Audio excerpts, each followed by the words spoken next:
Before the 1920s, the concept of a weekend didn't actually exist for the average person. Sunday was strictly for church and quiet contemplation, a day when the entire country seemed to hold its breath, until the Ford Model T turned quiet country roads into high-speed playgrounds. What followed was nothing short of a social earthquake. A literal traffic jam of mass-produced cars would eventually force the government to rewrite labor laws forever, and by the time the dust settled, America had invented something it never knew it needed: 2 days off in a row. To understand just how radical this shift was, you have to picture a Sunday in, say, 1910. For most working Americans, the week was a monotonous grind of 6, sometimes 7, days of labor. Factory whistles dictated the rhythm of entire towns. Men and women rose before dawn, worked through the heat or cold of a single unbroken shift, and collapsed into bed only to do it all again the next morning. The one exception was Sunday, and even that wasn't really a day of rest so much as a day of obligation. Blue laws, those old statutes rooted in religious tradition, dictated what could and couldn't happen on the Sabbath. Stores stayed shuttered.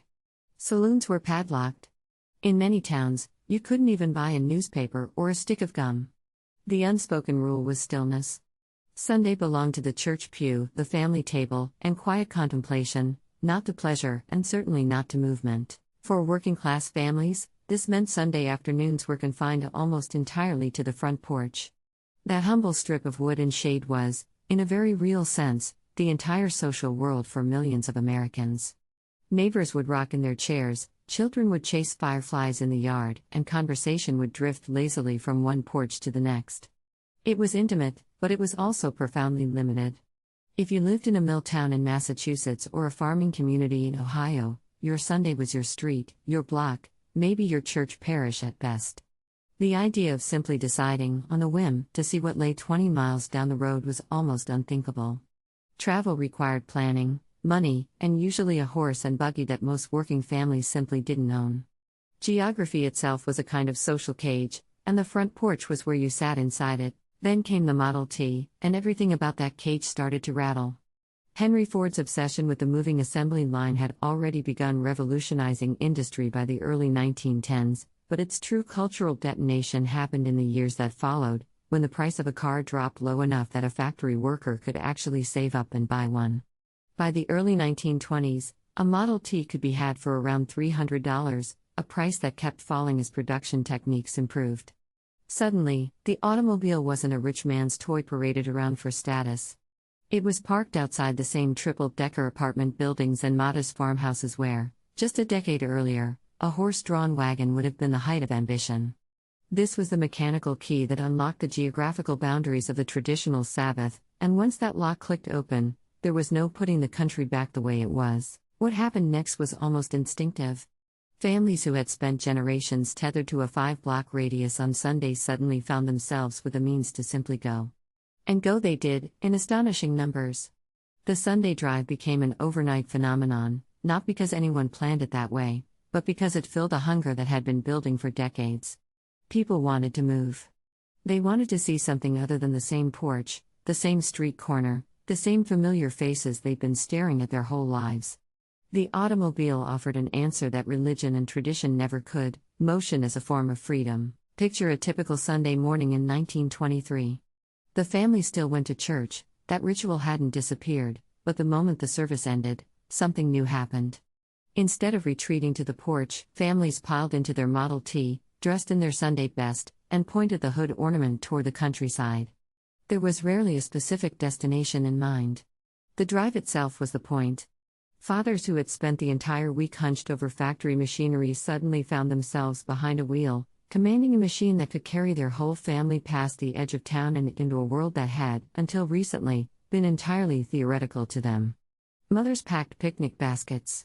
Children pressed their faces against the windows, watching farmland and unfamiliar towns roll by.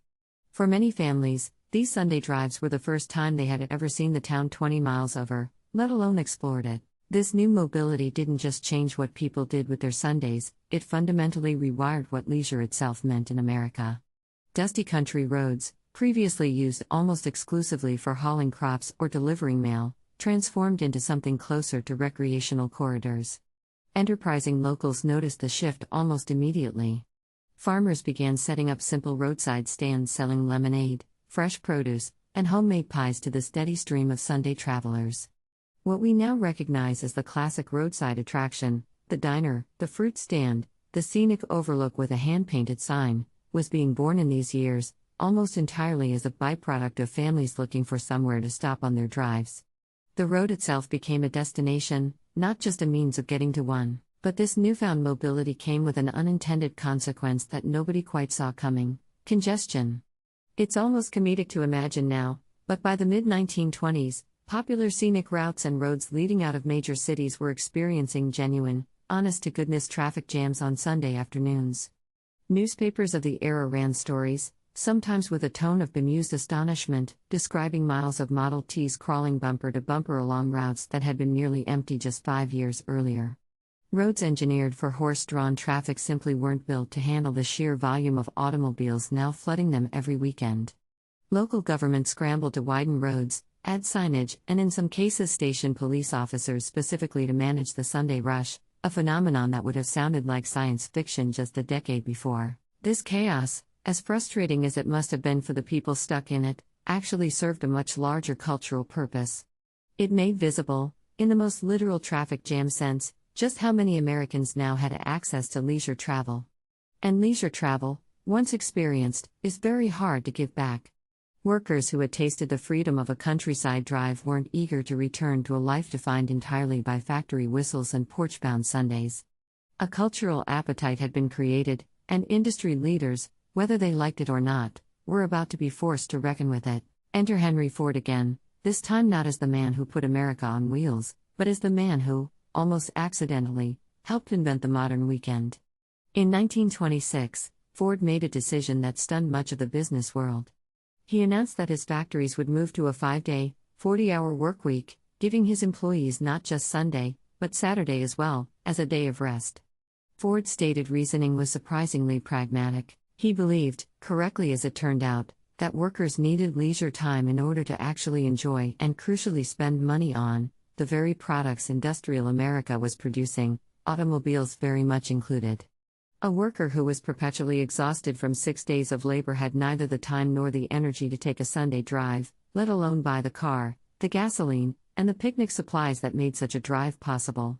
Ford wasn't being purely altruistic. He was recognizing that the culture his own invention had unleashed required a matching change in the structure of the workweek to sustain itself. Other industrialists watched Ford's experiment closely, and many were skeptical at first. Reducing the workweek by an entire day seemed, on its face, like a direct hit to productivity and profit. But something interesting happened. Ford's factories didn't collapse. If anything, worker morale and output improved, and perhaps more importantly, Ford's own workers, now flush with a bit more free time, became some of the most enthusiastic consumers of the very leisure culture the automobile had created. They took Saturday drives too. They spent money at the roadside diners and the newly emerging tourist courts that were springing up along popular routes. The 2-day weekend wasn't just a gift to workers, it was quietly proving itself to be an engine of consumer spending, and that argument was one that other business leaders found very difficult to ignore. Momentum built steadily through the late 1920s and into the following decade. Labor unions, which had been advocating for shorter work weeks for generations on grounds of basic human dignity and health, suddenly found themselves with an unlikely ally in industrial capitalism's own self-interest.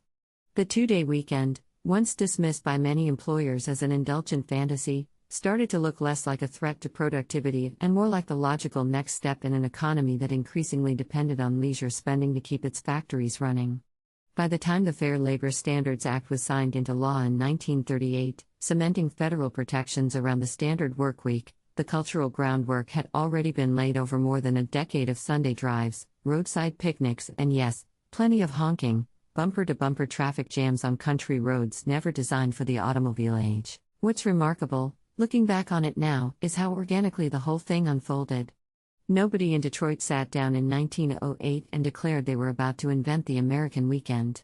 Henry Ford was focused on manufacturing efficiency, not sociology. But the automobile he mass-produced did something that legislation alone never could have accomplished quite so effectively. It gave ordinary families a taste of geographical freedom they had never possessed before, and once that taste had been experienced, there was no realistic way to put the country back inside the confines of the front porch. The car didn't just get people from point A to point B. It rewired the emotional relationship Americans had with their own free time, turning Sunday from a day of enforced stillness into the first day of something genuinely new, a leisure ritual built entirely around movement, discovery, and the open road. So the next time you find yourself cruising down a quiet back road on a lazy Saturday or Sunday afternoon, windows down, with absolutely nowhere in particular you need to be, take a moment to appreciate just how recent an invention that feeling actually is. It's not some timeless human tradition stretching back through the centuries. It's a distinctly American ritual, born out of a strange and wonderful collision between a mass-produced machine and a rigid industrial calendar, one that quite literally had to jam up the roads of the 1920s before anyone in power took notice. The weekend as we know it, that sacred stretch of unstructured freedom most of us now take completely for granted, was built one dusty, crowded, joyfully chaotic Sunday drive at a time.